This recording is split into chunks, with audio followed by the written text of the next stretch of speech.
오늘 우리는 이 파리떼 재앙, 10가지 재앙 중에 네 번째 재앙을 우리는 보고 있습니다.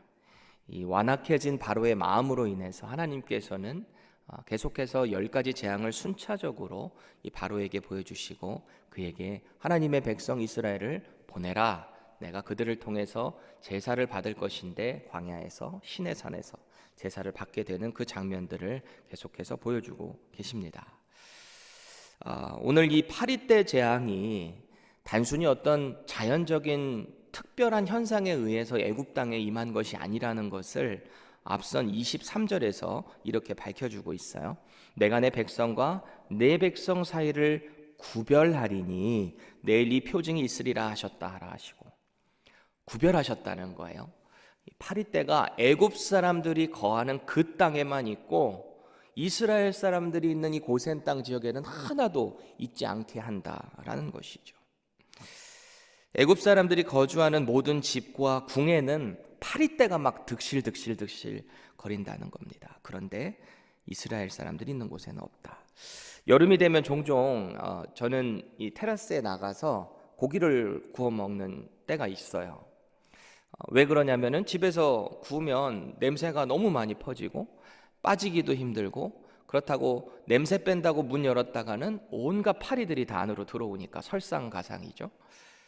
그래도 어쩔 수 없이 종종 예전에 한번 문을 열어놨던 적이 있었는데 파리가 얼마나 많이 들어왔던지 한 10댓마리가 날라 들어온 것 같아요. 근데 우리 아드님들께서는 이 파리를 얼마나 무서워하는지 막 파리야 이러고 막 도망 다녀요, 소리 지르면서. 제가 그거 잡으러 다니느라고 막 쫓아다니고, 이것들이 결국에는 이 그 블라인드 뒤쪽으로 다 숨어 있어요. 들어가서 또 이렇게 능숙하게 잡았던 기억이 있어요. 근데 아이들도 좀 무서워할 만한 게 이 미국에 있는 파리들이 원체 크잖아요. 이 손가락 끝에 마디만큼 그렇게 크니까. 그런데 이런 파리들이 10댓마리가 있어도 이렇게 난리법석인데 정말 수많은 그 파리떼가 온 땅을 덮었다. 생각을 한번 해보세요. 그래서 오늘 본문 앞선 24절에 보면은 이렇게 기록을 하는데, 무수한 파리가 바로의 궁과 그의 신하의 집과 애굽 온 땅에 이르니, 파리로 말미암아 그 땅이 황폐하게 됐다 그래요. 황폐하게 됐다. 예전 개역 성경에 보면은 파리떼로 인해서 땅이 해를 받더라 이렇게 기록했는데, 개역 개정은 이거를 좀 더 이 황폐하다라는 뜻을 살려준 거죠. 완전히 땅이 황폐하게 되어버렸다. 이 부분을 킹 제임스 버전으로 보면은 이 부분이 The land was corrupted예요. corrupted. 성경이 말하는 하나님을 떠난 인간의 그 삶을 corrupted 이렇게 됐다라고, 황폐하게 됐다, 완전 폐역해졌다, 부패했다, 타락했다 이렇게 표현을 하고 있잖아요. 이 땅이 corrupted 됐다라고 기록을 하고 있습니다. 마치 하나님께서는 죄와 우상 숭배로 물든 애굽 땅을 파리떼로 인해서 완전히 더 황폐하게 만들어 버리시는 그런 이미지를 받게 됩니다. 또 우리가 이 킹 제임스 버전에서 주목해야 될 것은 corrupted by reason이에요. reason. 초토화된 그 원인이 있는데, 이유가 있는데, 아마도 애굽 사람들은 그 땅이 초토화된 것이 그 reason 자체가 the swarm of flies라고 생각을 하고 있겠죠. 파리떼로 인해서 이 원인이 제공이 됐다. 그래서 이 땅은 황폐화되었다 라고 생각을 했겠죠. 그래서 이 사람들은 파리떼만 사라져버리면 문제가 해결될 것이다, 그렇게 착각을 하고 만 거죠. 오늘 본문에 나타나는 바로의 선택을 보세요. 그는 하나님의 무서운 심판 앞에 인간적인 협상 테이블을 마련합니다. 25절입니다. 너희는 이 땅에서 너희 하나님께 제사를 드리라, 이렇게 제안을 하고 있어요. 모세의 요구, 즉 하나님의 명령은 이스라엘을 보내서 시내산, 그러니까 애굽 땅이 아닌 애굽 밖에서 하나님을 제사하게 하라라는 거였잖아요.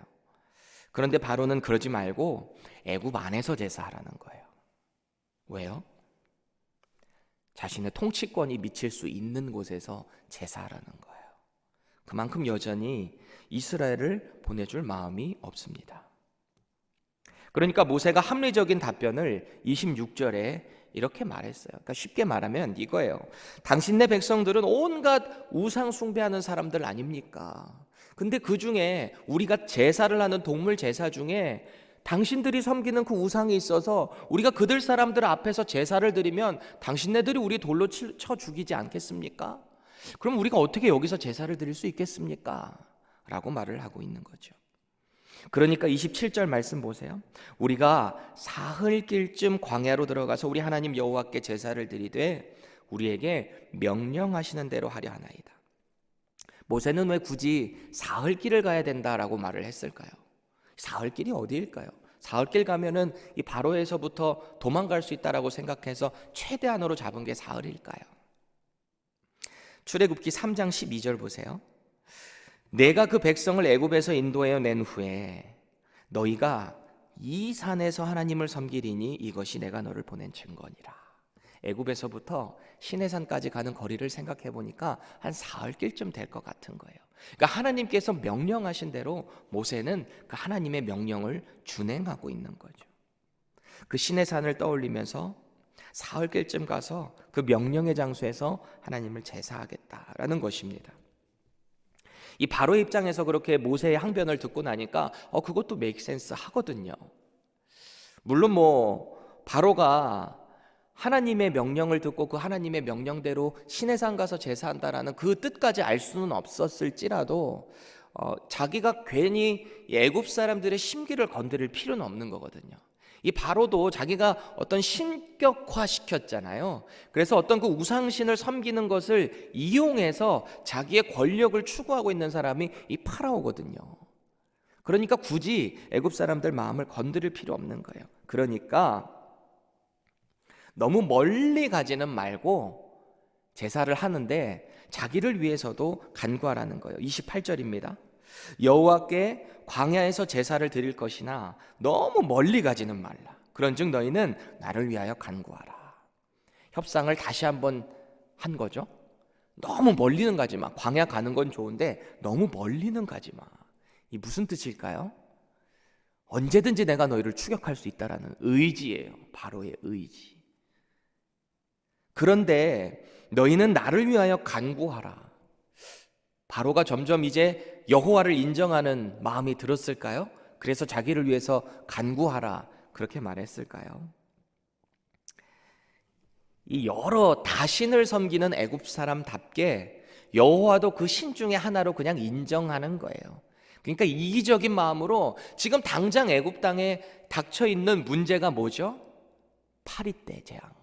이 파리떼를 좀 없애야 되니까 그 여호와께 좀 간구해서 파리떼 좀 없애달라고 하는 것이 바로의 선택이었던 거죠.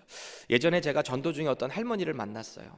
할머니 예수님 믿으세요? 그랬더니 그럼 믿지 예수님도 믿고 부처님도 믿고 공자님도 믿고 다 믿어. 이분 역시 오늘 바로와 다를 바가 없죠. 우리 인생 가운데 하나님 외에 다른 신을 의지하는 것이 있다면 우리 역시 바로와 같다라는 것을 인정해야 됩니다. 그리고 두려워해야 됩니다. 내가 하나님 외에 다른 섬기는 것이 있는가? 자신에게 돌아볼 필요가 있는 거죠. 이제 모세는 바로의 이 다급한 요청에 다시는 거짓말하지 마소서. 광야에서 제사 드리러 가는 이것에 대해서 다시는 우리에게 거짓말하지 마소서라고 당부를 해요. 그리고 애굽 땅에서 파리떼를 떠나 보내주실 것을 하나님께 간구합니다. 그러자 파리떼가 애굽 사람들이 거주하는 곳에만 생겼던 것도 신기했는데 또 그 가운데 거했던 그 모든 파리떼들이 한 마리도 남김없이 사라져버려요. 31절 보세요. 이 모세가 이 글을 기록하면서 여기를 좀 강조하고 있는 것 같지 않으세요? 하나도 남지 아니하였더라. 파리떼를 보내시는 이도 하나님, 그 파리떼를 제거해 버리신 분도 하나님이시다. 절대적인 그 하나님의 주권 하에 이 모든 일들이 이루어졌다라는 사실이죠. 현대를 살아가는 우리 역시 다양한 삶의 문제들을 많이 만나게 되죠. 이 파리떼와 같이 우리를 답답하게 하고 힘들게 하고 어렵게 하는 여러 가지 문제들을 만날 수 있어요. 재정의 문제, 건강의 문제, 자녀의 문제. 암담한 미래의 문제, 불확실한 미래성. 그래서 사람들은 저마다의 방법을 가지고 그 문제를 해결하려고 듭니다. 누군가는 자기의 경험과 지식으로, 누군가는 각자가 믿는 종교성을 가지고 그 문제를 해결하려고 듭니다. 그런데 진짜 문제는 그 문제가 어디서부터 왔는지를 파악하는 데 있는 거죠. 오늘 애굽 땅을 초토화시키게 한 원인은 파리떼가 아닙니다. 파리떼를 보내신 하나님의 심판을 보고 그 하나님의 뜻을 헤아려야 하는 것이 이들의 문제였는데, 그것을 바라보지 못하는 바로의 이 모습을 우리는 보게 되죠.